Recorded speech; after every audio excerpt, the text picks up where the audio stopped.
In front of me is Oukitel OT11 and today I would like to show you how you can connect it using Bluetooth. Begin by going into settings and tapping on connected devices. Then select pair new device and wait for available ones to show.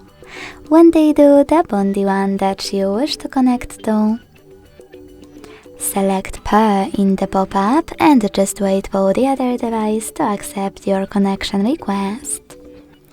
As you can see, my devices were successfully connected. To disconnect them, use this gear right next to the device and tap on Forget. Then choose Forget Device in the pop-up. Thanks so much for watching. If you enjoyed this video, leave a like, comment and subscribe.